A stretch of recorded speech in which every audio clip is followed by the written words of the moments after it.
Hey everybody, welcome to the channel. Hey guys, we're your hosts, M and J, and today we're reviewing episode 2 of season 3 of She-Ra and the Princesses of Power. This is the episode where they go into the Crimson Waste, which we knew they were going to do, but they don't bother bringing up Bo's parents at all. In fact, the episode opens with Glimmer telling Adora and Bo that she didn't tell the Queen about any of this because she thought she'd get mad. So apparently they just went out there without telling anyone anything, including the rest of the Princess Alliance. It isn't just that they're betraying their parents' trust again. Glimmer's also a high-ranking officer in the rebellion, yet she has absolutely no sense of responsibility. She's so flippant and dismissive of everything. Now the rebellion doesn't know where their commander is or where She-Ra is. It's really frustrating because the whole point of the season finale last time was Bo reconciling with his family and him being accepted for who he is. But in reality, nothing's changed. He's still lying to them, he's still going behind their backs, so they might as well not have found out to begin with. And there hasn't been any real development between Glimmer and her mom because she still doesn't trust her and keeps going behind her back. They start their journey into the desert and Bo comments that it's actually quite beautiful, but then they see a bird get iced when it touches some plants. Wouldn't a bird native to the waste know not to touch the plants though? Well, regardless, now the kids know the plants are dangerous. Also, Bo's tracker pad isn't working again because the Crimson Waste interferes with technology, but Adora tries to stay positive by using survival skills that she learned in the Horde, like making a homemade compass so they know which direction to go. Meanwhile, in the Fright Zone, Hordak and Entrapta are experimenting with portals and are performing a test run, but something goes wrong and the machine ends up exploding. Before it does, Entrapta tries to turn the machine off, but Hordak grabs her and pulls her back, protecting her from the blast. Entrapta tries to figure out what went wrong and thinks that maybe Catra returning with the first one's tech from the Crimson Waste would help, but Hordak laughs, saying that Catra isn't going to return because she'll die in the Crimson Waste, just like he planned. Entrapta tries to protest, but Hordak insists on shutting down the project and yells at her to get out, so Imp pulls her away. We have seen Hordak throw fits before, but him going out of his way to protect Entrapta was pretty unexpected, but we'll talk more about Hordak and Entrapta later. In the meantime, it cuts back to the best friends squad. They're having trouble in the waste, and Glimmer asks why she can't just teleport them to the middle of it, but Bo reminds her that she doesn't have enough power to do that and she doesn't know where they're going. She gets annoyed with him for reminding her of her power limitations, but keep this in mind because we're gonna come back to it. Glimmer accidentally steps into some quicksand and immediately sinks into it, and Adora jumps in after her, forgetting that she can teleport. So Glimmer ends up being the one to save Adora, using up some of her power to do so, or at least that's what would logically be happening, but we'll get to it.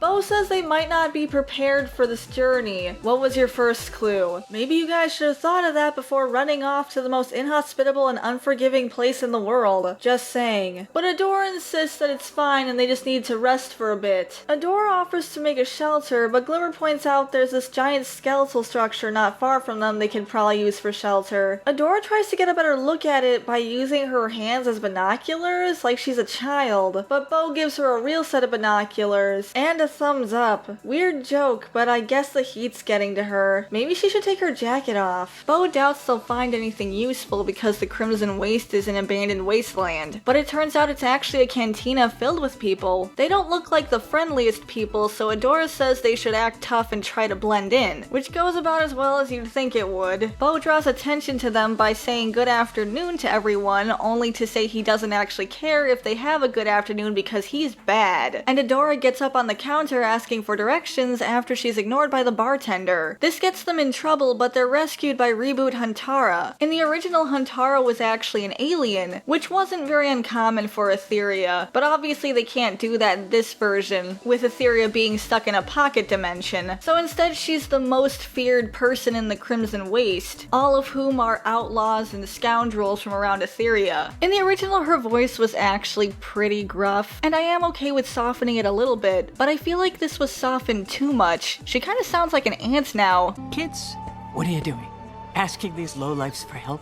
Don't you know you can't trust and he won in the Crimson Waste. Which isn't the direction I would have gone for with this character. She tells the kids that they can't trust anyone in the Crimson Waste, and she might not be there to save them next time. Adora decides that they need her as a guide, so she introduces everyone and asks her if she'll take them to the Crimson Waste. Huntara doesn't seem too happy to find out that Glimmer's a princess, and asks if they remember what she just said about not trusting people in the Waste. But Adora says that she saved them, so she can't be all bad. Bo and Glimmer aren't totally convinced about this, because all the scary people are afraid of her, which usually isn't a good sign. But Adora says they need a guide to get them around all the plants and whatever else is out there. Huntara interrupts and says she'll take them because they'll just go out there on their own and get themselves killed if she doesn't. Now the countdown begins until her sudden yet inevitable betrayal. Meanwhile, Entrapta tries to sneak back into the lab so she can keep working on the portal machine. Emily tries to stop her, worried about the repercussions they could face from Hordak. And while the two are struggling, Entrapta ends up backing up into a pod that seems to have some kind of form of imp growing inside of it. They see Hordak trying to assemble his armor, and he seems to be in a lot of distress. So the two of them decide to leave, and they try to back up slowly. But this is the fright zone, so Entrapta accidentally steps on one cable and ends up destroying everything around her because everything is falling apart. This alerts Hordak, who yells at them to get out again, only to pass out immediately. It cuts back to the best friends squad in the Crimson Waste, but honestly the Horde plot is more interesting. In fact, that's usually the case with this show. Out in the Waste, Huntara makes a compass like the one Adora made earlier. Gee, I wonder where she picked that up. Adora points out that the Crimson Waste sure is habited for a place that was supposed to be uninhabitable. And Huntara explains that the Crimson Waste takes in anybody, people running from the law or enemies, different kingdoms, and Adora mentions the Horde. Huntara says the war will destroy anyone caught up in it, and Adora asks what she's running from. Clearly she's running from the Horde, but we don't find that out right now for the sake of the dramatic tension. Instead, she saves Adora from a bug and tells her she runs from nobody. She tries to walk off, but Adora manages to spot a pool of quicksand, which impresses Huntara, and Adora comments that she's a fast learner. Huntara says that with time she'll do well in the Crimson Waste, but Adora says no thanks and also mentions that they wouldn't have made it without her. And Huntara seems to genuinely appreciate that, which will make her sudden yet inevitable betrayal sting that much more. Hours pass and now it's dusk. Bo and Glimmer are arguing and both are telling each other to keep quiet, but in doing so they're being extremely loud, which Huntara comments on, and Adora says that it's been a long trip from Bright Moon, so they're just stressed. Huntara reacts to the mention of Bright Moon, but we don't get more information about it, at least in this episode. Bo and Glimmer tell Adora that they feel like they're going the wrong way, because they aren't going in the same direction that they've been going in, and even though they don't have their tracker pad to confirm their suspicions, they're still sure of it. Adora tries to justify this by saying they wouldn't be going anyway without Huntara, so it's probably just a shortcut, or it's a sudden but inevitable betrayal. Huntara exclaims that they've arrived, and basically leads them nowhere. Adora exclaims that this can't be the center of the Waste because there's nothing here, and she was sure there would be, only to get hit by a blow dart. They figure out too late that it's a trap, as Huntara claims that outsiders are a danger to everyone in the Waste, even though everybody in the Waste is an outsider to the Waste, so that doesn't really make sense. She could have said that princesses were a threat to the Waste, or maybe since they're directly involved with the war, she was afraid that they would bring the war to the Waste? I don't know, just something more specific. But anyway, they throw the three of them into a pit and steal their weapons, with Huntara reminding them that they shouldn't trust anyone in the Waste, like she said earlier. Curse your sudden but inevitable betrayal! Back at the Fright Zone, Hordak wakes up and Entrapta's taking care of him. She made him soup. She admits she could have put it all in one bowl, but she ended up splitting it into small bowls, because she says it's cuter this way. I actually do appreciate getting some reasoning for the tiny food. She tries to feed him, but he gets really huffy, which is a little hard to watch. Some people might find this funny. Hordak says he's not discussing this, but he's too weak to stand, and Entrapta observes that his armor is holding him together. He tells her it's none of her concern, but Entrapta says that she's not leaving without answers for the sake of science. So Hordak reveals his tragic backstory. He's actually one of many clones of Horde Prime, the ruler of the Horde Empire. I was hoping they wouldn't bring Horde Prime into this.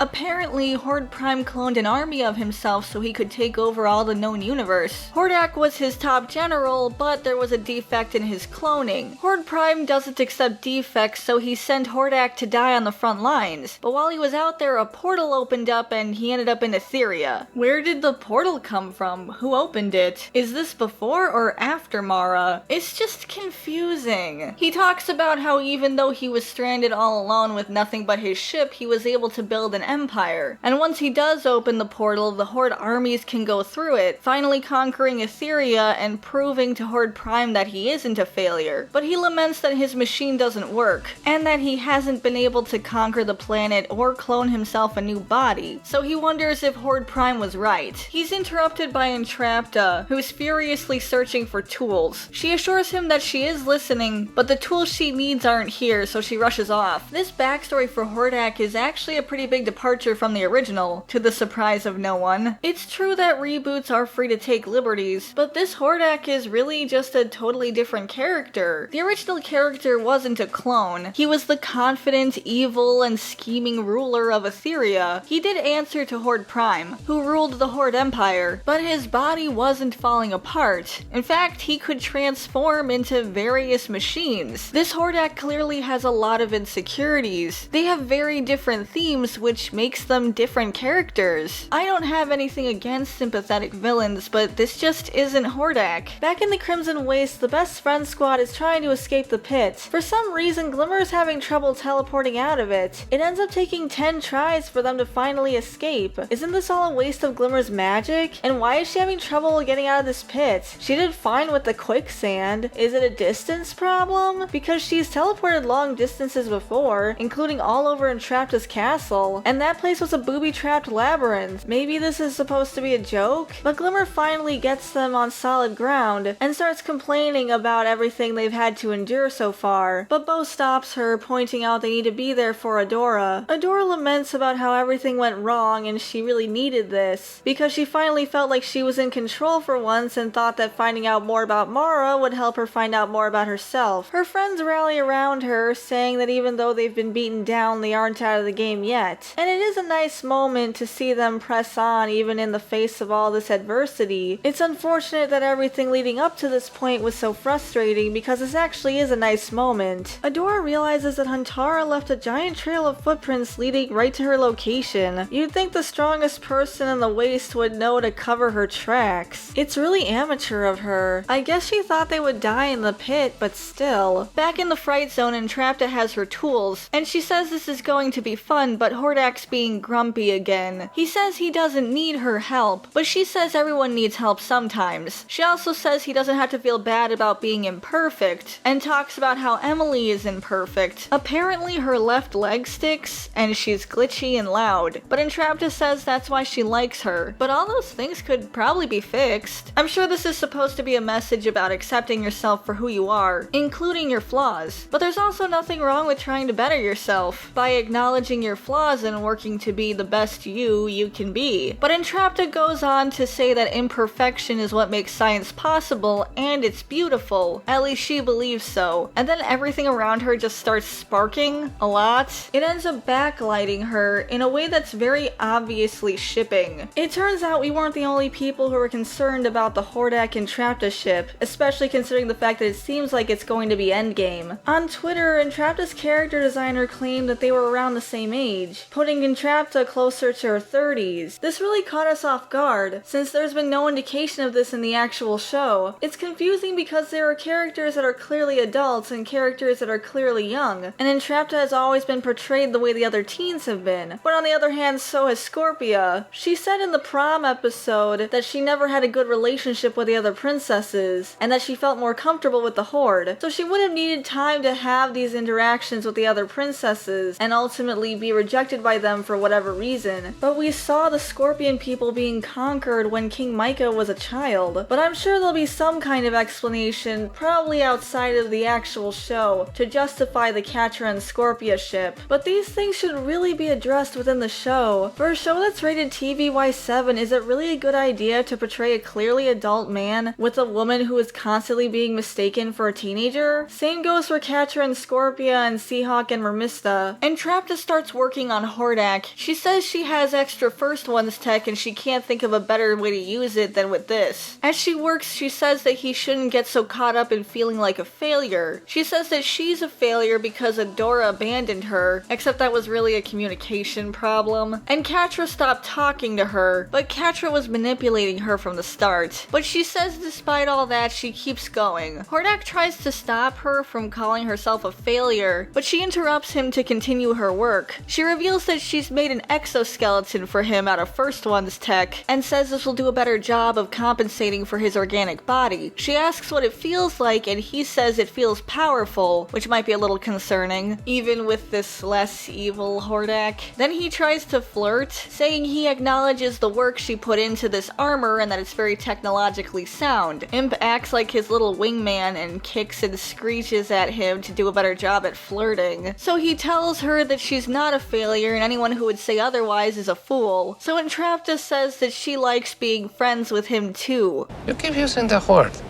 I don't think it means what you think it means. It cuts to Huntara checking out Adora's sword. One of her lackeys is playing around with Bo's arrow and ends up triggering a net. Huntara uses a sword of protection to cut it off of her, but she starts heckling Huntara, claiming that she's running scared from something like the rest of them even though she acts tough. Huntara threatens her, claiming that she was just protecting them from the outsiders. From what though? A few kids? Is it because Glimmer's a princess? Does she have something against Bright Moon? But Glimmer shows up and attacks them with her sparkle bombs. A brawl breaks out and Adora tries to get the sword of protection back, but Huntara has it, so she ends up swiping her weapon instead. This would have been cool, but Adora doesn't know how it works, so she ends up pointing it at herself even though she knows that it extends. She should really know better than that, especially considering the fact she grew up around weapons. Never point a weapon at yourself. She manages to get it and not stab herself in the eye, so they fight. Bo and Glimmer manage to take out Huntara's two lackeys, and Glimmer uses a lot of magic and teleportation. Shouldn't she be out by now? It's been all day, and she used a lot of it when she was stuck in the pit. Earlier she got frustrated with Bo for mentioning that she has limited magic, but these limits seem arbitrary depending on what the plot needs. She even teleports when she really doesn't need to, like when she teleports to Bo even though he's like 5 feet away from her. If they're going to establish something, they really need to stick to it. Adora and Huntara continue their fight, and Huntara gets the upper hand, but Adora gets out of it with a headbutt, causing Huntara to drop the sword. Glimmer grabs it and tosses it to Adora, saying it's time for She-Ra. Huntara is surprised to learn that they know about She-Ra, but Adora laughs and says that she is She-Ra as she transforms. Huntara is surprised to learn that She-Ra is a person, and Adora asks where she learned about She-Ra since it's not something they teach in the Horde. Huntara never actually answers that question though. She says she is from the Horde, and she had believed that the Horde were the good guys until she saw what they were doing, so she fled. Adora said she deserted too and she joined the rebellion, but Huntara says she's a fool and that one girl can't make a difference against the might of the Horde, even a tall, shiny girl. Adora gives her this speech about how she's not alone and she needs her help. If they work together, they can bring this war to an end. But they get interrupted by Glimmer and Bo being captured by those two lackeys. They tell Huntara to grab the loot and go, but Huntara knocks them around so they flee. Huntara admits that what she saw scared her and so she ran, but she says she's not gonna run anymore, and that she'll do what she can to help them. She says they have a lot of ground to cover before they reach the ship. This confuses them, but when they get to the center of the waste, they find Mara's ship. Kind of funny how Huntara actually knew what they were looking for the entire time, even though they had no idea what they were looking for. But I am happy to see some plot progression and hopefully get some answers. Overall, we're left feeling pretty frustrated. It's good to see the show have more focus, especially on world building, and it does feel like the show is improving in some areas, but the characters really fall flat. No one gets any proper development, particularly the best friend squad. They keep going behind their parents' backs, be extremely irresponsible, and completely fail to communicate. They're on the Crimson Waste while the rest of the rebellion has no idea they even left. Then there's the shipping that ends up coming off as creepy. They really need to communicate better between themselves and also the audience. People's ages and relationships should really be more defined, otherwise there are pretty disturbing implications. But that's our take on the episode. What did you guys think? We'd love to hear from you and we really appreciate you watching. If you enjoyed this video, you can leave a like and hit the subscribe button if you want to see more content from us. Thanks again and we'll see you in the next video. Bye everyone. Bye guys.